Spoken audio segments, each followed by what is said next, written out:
The conversation started with Ellen asking about people who work multiple jobs to support their families. She was highlighting the dedication of working parents who juggle various responsibilities while pursuing dreams for themselves and their children. She'd already talked to a night janitor who was studying for his GED and a restaurant server who was taking online college courses during her breaks.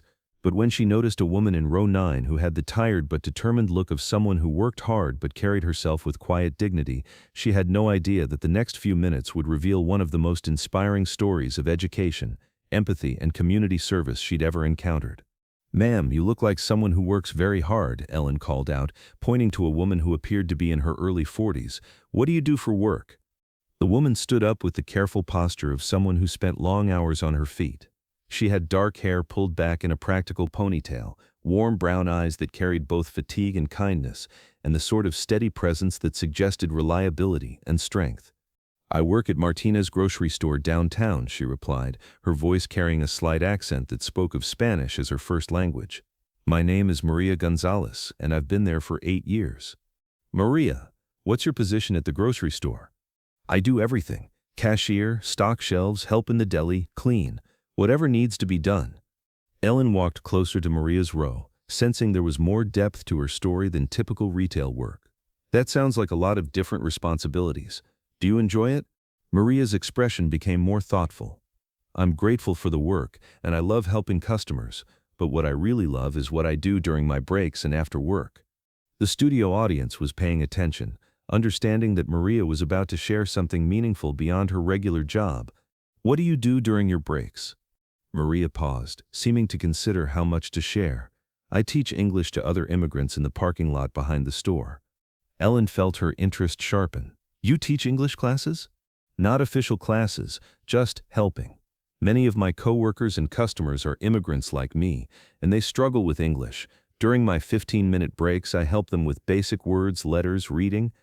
The studio began to quiet as people understood that Maria was describing something significant and selfless. "Maria, how did you start doing this?" 6 years ago, I noticed my coworker Carlos was ashamed because he couldn't read the product labels.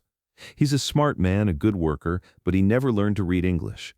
I remembered how that felt when I first came here, so I started helping him during lunch breaks."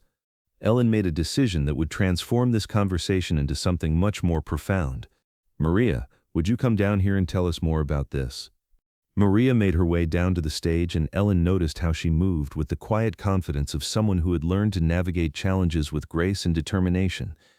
Once they were seated in the interview area, Ellen asked the question that would reveal the full scope of Maria's educational mission. "Maria, you said you started helping Carlos 6 years ago. Has it grown since then?" Maria looked down at her hands. "Yes, word spread among the Spanish-speaking workers and customers.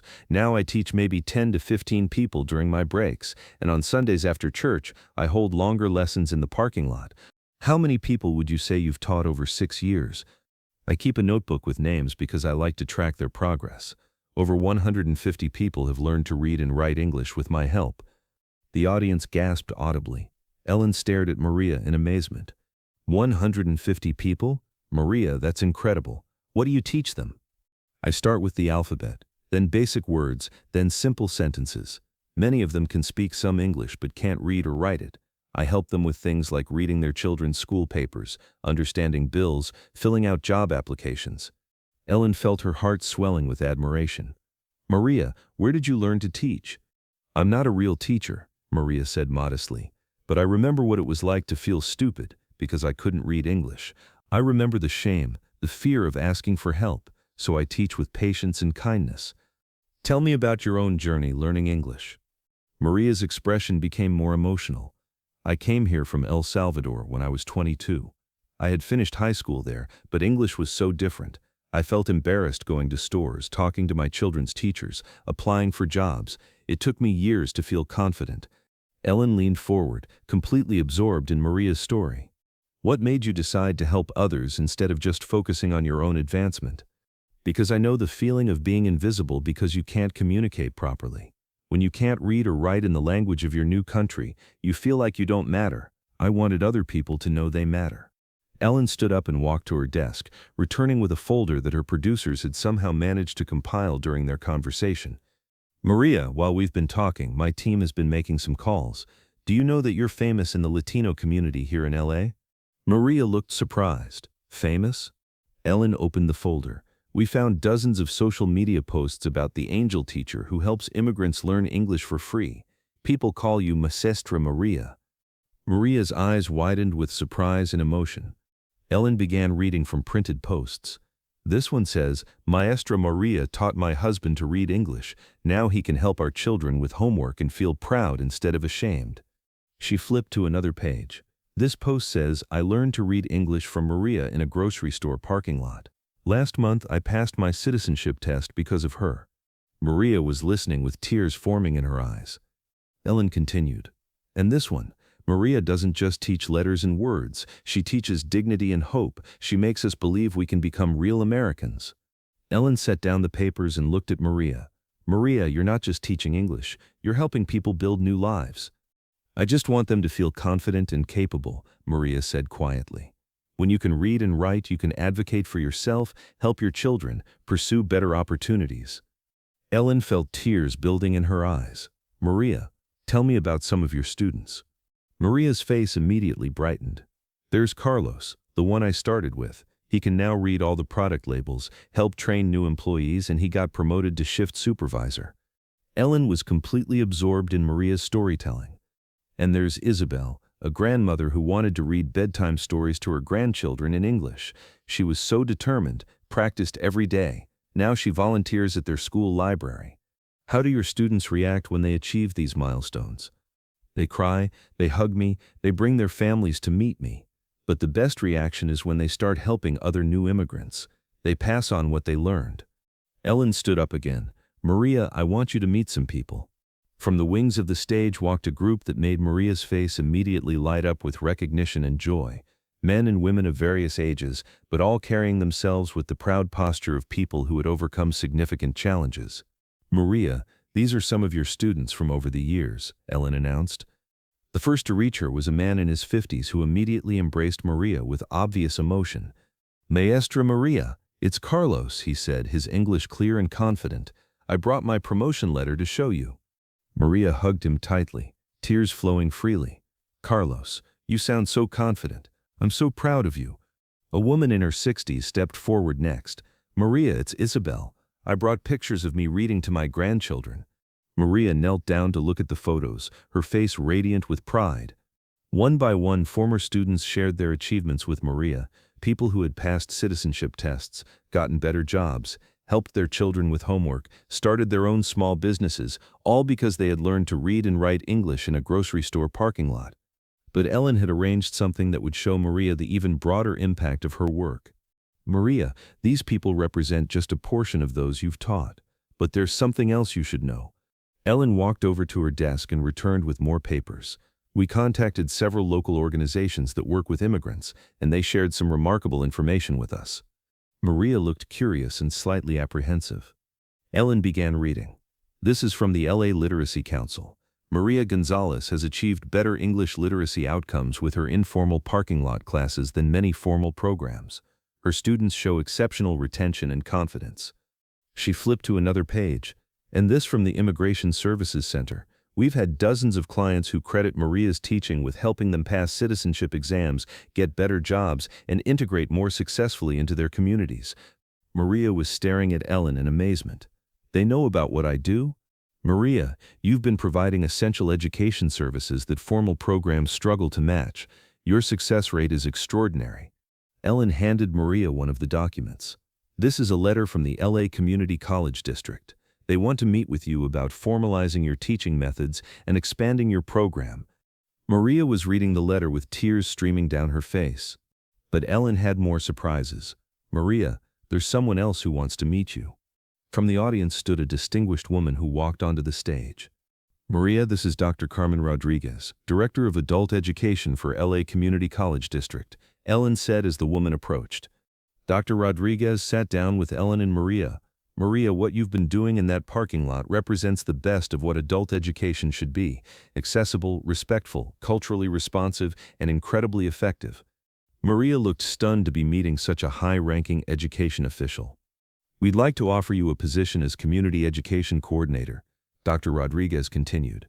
You would help us design and implement adult literacy programs throughout the district, training other instructors in your methods.